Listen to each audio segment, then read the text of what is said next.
चटनी एक बेशा चटनी खोपड़ा बजेगा खोपड़ा बजेगा।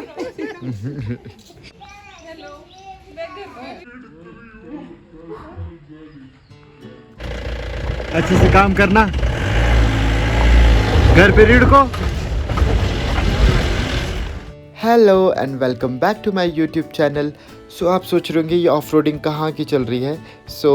मैं आपको बता देता हूँ कि आज की जो पूरा ब्लॉग है वो ऑफ रोडिंग ही होने वाला है।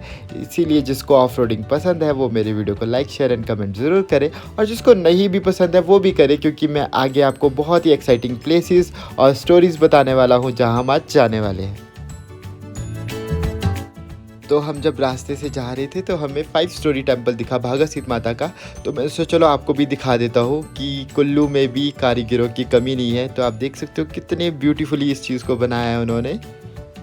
अब हमारा सफ़र शुरू हो गया है और अभी हम हैं लग वैली में, और लग वैली में हम जा रहे हैं त्यून विलेज में, और त्यून विलेज में है माता फुगड़ी का मंदिर जहां हम जा रहे हैं। और माता फुगड़ी के बारे में बताऊं तो वो 7 भाई बहन है, और सबसे बड़ी बहन जो है वो माता फुगड़ी है जहां हम जा रहे हैं। और डिस्ट्रिक्ट कुल्लू का जो लास्ट विलेज है वो है त्यून।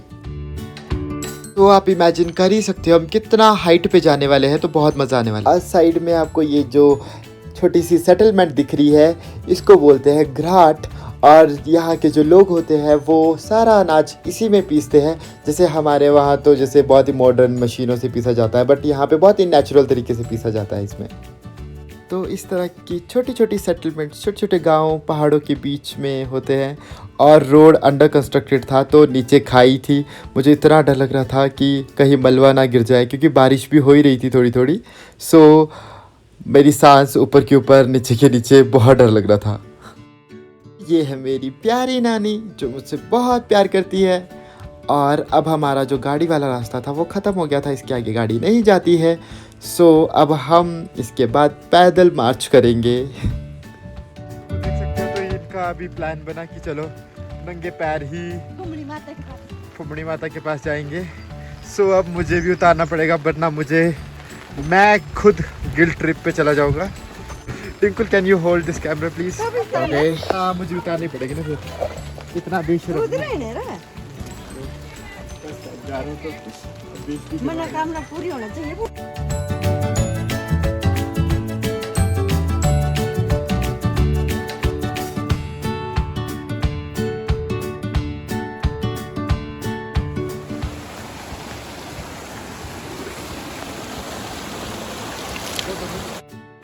जो ये पानी है ना, ये ग्लेशियर से डायरेक्टली पिघल के आता है, और ये इतना ज़्यादा चिल्ड था, इतना ठंडा पानी था कि इस पे पैर भी टिकाना मतलब बहुत मुश्किल हो रहा था।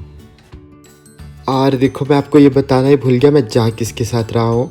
मतलब मेरे साथ है कौन कौन। मेरे साथ मेरे नानी जी, मेरे दोनों मामू और दोनों मामियाँ और उनके बच्चे, मम्मा, और ऑब्वियसली मैं हूँ।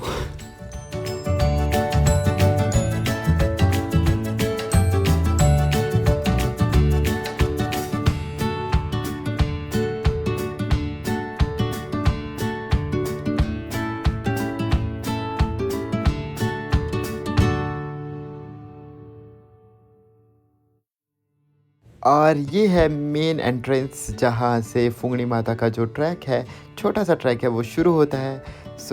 अभी चलते हैं, पहाड़ों को चढ़ते हैं, और साथ साथ में आपको स्टोरीज़ जो है यहाँ की, जो लोग मानते हैं यहाँ पे स्टोरीज़, और जो उनकी मान्यता है उस चीज़ को मैं आपको बताता हूँ साथ साथ में।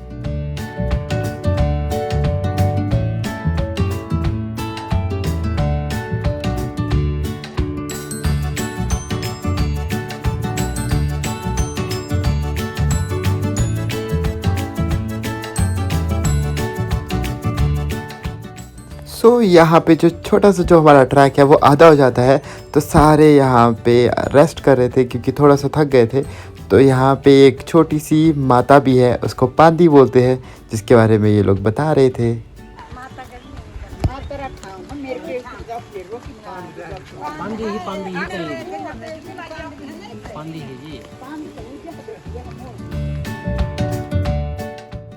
थोड़ा सा रेस्ट करने के बाद सबने डिसाइड किया कि चलो अब चलते हैं, अदरवाइज़ बारिश ज़्यादा होगी ना तो यही हालत ख़राब हो जाएगी। तो हमने सोचा कि चलो ऊपर चलते हैं फटाफट से और मंदिर जाके आराम से बैठ भी सकते हैं।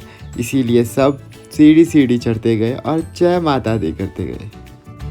तो जो पीछे आपको ये एरिया दिख रहा है, इसको बोलते हैं माता की सौ, और ये यहाँ के लोगों के हिसाब से बहुत ही धार्मिक और प्राचीन स्थान है, क्योंकि यहाँ के लोग मानते हैं और यहाँ के जो पूर्वज हैं वो ऐसा बोलते हैं कि यहाँ पे जो माता जो थी वो सौह लगा रही थी अपनी सहेलियों के साथ।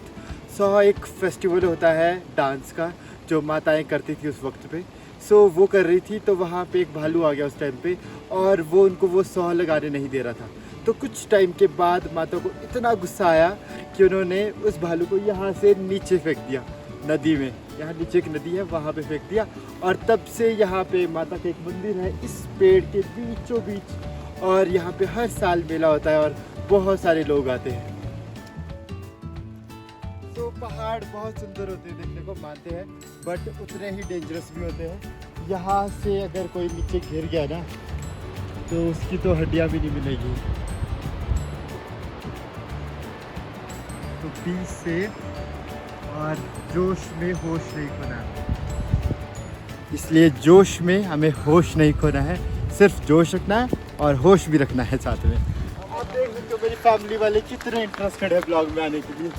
तो हमें भी डालो ब्लॉग में। तो चलो फटाफट चलते हैं ताकि वो लोग नाराज ना हो जाए।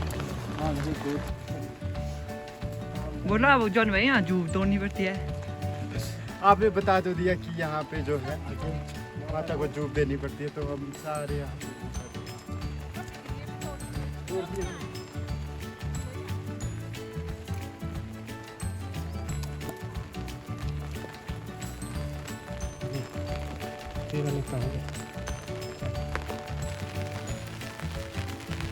ये अभी इसका शौक है आर्मी ऑफिसर बनने का। अभी माता रानी से प्रार्थना करेगा, हे माता रानी मुझे मेरी मनोकामना पूर्ण करे। अब हम पहुँच चुके हैं फुगड़ी माता के पास। यहाँ से है मेन एंट्रेंस, और चलो चलते हैं। मेरा फर्स्ट टाइम है, मैं इससे पहले कभी भी नहीं आया हूँ, और बहुत ही ज़्यादा सुंदर मुझे नहीं बोलना है, क्योंकि मेरे दोस्त ने बोला कि मैं पिछले ब्लॉग में हर ब्लॉग में सुंदर सुंदर सुंदर बोल रहा था, तो मैं इस ब्लॉग पे सुंदर वर्ड का यूज़ नहीं कर रहा हूँ।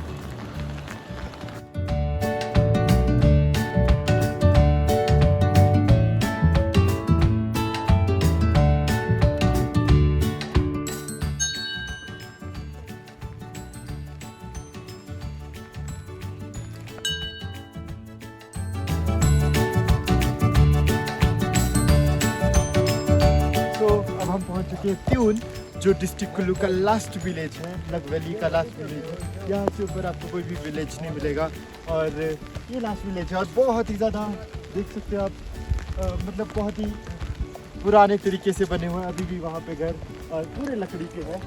और यहाँ का जो कल्चर है, यहाँ की जो चीज़ें हैं वो मलाना की तरह ही है। यहाँ पे जो लोग हैं वो बाहर से लोगों को एंट्री नहीं देते हैं। ये तो मेरी नानी का मतलब कुल्च है, इस वजह से मेरे को भी एंट्री मिल रही है, अदरवाइज मुझे भी नहीं मिलती। तो आप देख सकते हो इतना ऊपर जाके दुकान है, तो ये लोग कितना ज़्यादा सामान उठा कर लाते हैं इतनी नीचे से। तो ये है तंदूर जो लोगों ने लगा रखा है, क्योंकि ठंड है यहाँ पे बहुत ज़्यादा। तो यहाँ के घर बहुत ही ज़्यादा एंशिएंट और बहुत नए तरीके से डिज़ाइन करे हैं अब दोबारा, पर घर पूरे लकड़ी और पत्थरों के ही बने हुए हैं। यहाँ पे हमें कोई भी चमड़े की चीज़ें या फिर कोई भी बीड़ी सिगरेट वगैरह अंदर अलाउड नहीं है। सो बीड़ी सिगरेट तो मैं पीता नहीं हूँ, पर मेरी बारी तो मुझे उतारनी पड़ेगी। ये मत दिखाओ।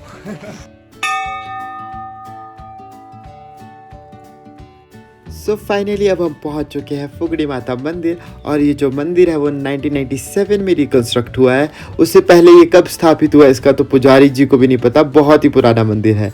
और पुजारी जी ने हमें स्ट्रिक्टली मना किया है कि हम अंदर की जो मूर्ति है उसका शूट नहीं कर सकते, क्योंकि यहाँ बाहर से किसी को भी अलाउड नहीं है आना। ये तो मैं अपनी नानी की वजह से एंटर कर पाया हूँ, अदरवाइज़ यहाँ के जो गाँव के लोग हैं वो किसी को भी बाहर से एंटर करने नहीं देते।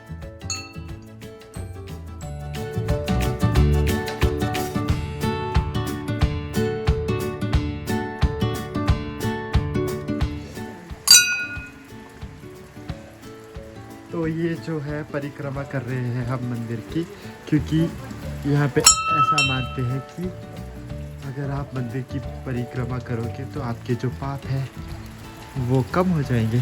सो सारे अपने पाप कम करने में लगे। टिंकुल, आपने कितने पाप किए? आप तो परिक्रमा ही लेते जा रहे हो तब से। तो मैं भी परिक्रमा ले रहा हूँ कि जो पाप मुझसे अनजाने में हुए वो कम हो जाए या ख़त्म हो जाए। ये क्या है?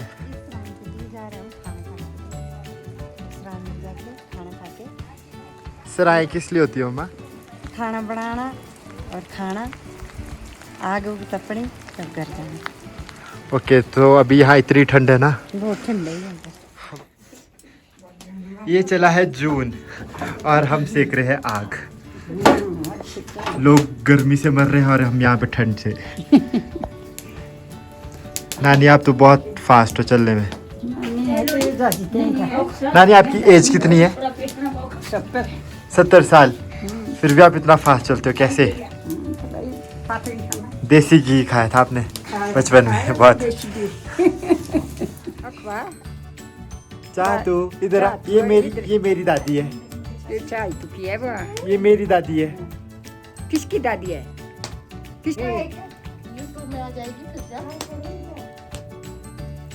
हेलो कर, हेलो कर।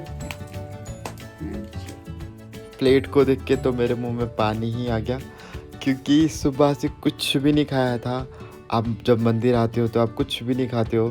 सो अभी हम पैक करके ही लाए थे अपने साथ, बट वो थोड़ा सा यहाँ टेम्परेचर कम है तो ठंडा हो गया था, इसीलिए हम उसको थोड़ा सा गर्म कर रहे थे ताकि वो ईटेबल हो जाए।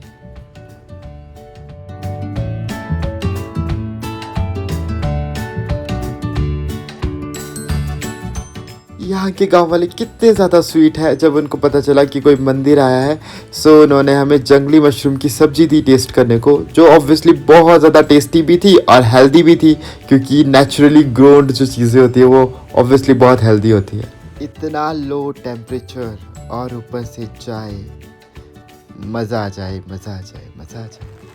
तो अभी हम जा रहे हैं एक पत्थर के पास। यहाँ पे माता जो है झिंझनी खेलती थी। झिंझनी जैसे हम बचपन में झिंझनी खेलते थे, तो वहाँ पे माता झिंझड़ी खेलती थी। झिंझड़ी मतलब झूला झूलती थी। और इस गांव की खास बात ये भी है कि यहाँ पे बी हाइव्स होते हैं, मधुमक्खी पालन किया जाता है यहाँ पे। और यहाँ की जो मधुमक्खी होती है वो बहुत ही नेचुरल फ्लोरा एंड फना और बहुत ही जड़ी बूटियों वाले जो फ्लावर्स होते हैं वहाँ से पॉलन ग्रेन इकट्ठे करके हनी बनाते हैं। और हनी तो आपको पता है उसके बहुत बेनिफिट्स है। वो एंटी ऑक्सीडेंट होता है, एंटी इन्फ्लामेटरी होता है, एंटी बैक्टीरियल होता है, और उसमें बहुत सारे फ्लावोनॉइड्स और पैलोकोनिक एसिड होता है, जिसकी वजह से वो हेल्थ के लिए बहुत ज़्यादा अच्छा होता है। सो अब हम ऑलमोस्ट उस स्पॉट के पास पहुंच चुके हैं। सो यहाँ पे डिस्क्रिप्शंस दी गई है पहले ही कि अगर आप बीड़ी सिगरेट अपने साथ लेके आए हो, या फिर आप अननोन हो यहाँ पे कोई, या फिर आप चमड़े की बेल्ट या जैकेट या वॉलेट लेके बैठे हो, तो उसको साइड रख दो, क्योंकि वो अलाउड नहीं है इसके बाद अंदर आगे ले जाना। सो यहाँ के लोग इतने मेहनती है। यहाँ पे देखो, इन्होंने आपका मक्की और उसका आलू और उसके बाद गांगड़ी जैसी सब्जियां लगाई हुई है। सो अब हम पहुंच चुके हैं यहाँ पे, जहाँ पे माता जो है, जो फुंगनी माता थी, वो यहाँ पे झिंझड़ी खेलती थी। झिंझड़ी मतलब झूला झूलती थी। सो अभी कुछ जैसे टूरिस्ट लोग आए थे यहाँ पे, वैसे अलाउड नहीं होता बट आए थे वो यहाँ पे, तो उन्होंने क्या किया कि सिगरेट आपके जेब में डाल के या फिर चमड़े वाली कोई भी बेल्ट वगैरह या पर्स वगैरह पे यहाँ पे झूला झूल रहे थे, तो उन्होंने ये वाला पत्थर वहाँ नीचे पहुँचा दिया था। तो उसकी वजह से जो गांव के लोग हैं वो काफ़ी ज़्यादा गुस्से में आ गए थे और उन्होंने सारा पत्थर वगैरह तो वापस यहीं पे स्थापित कर दिया।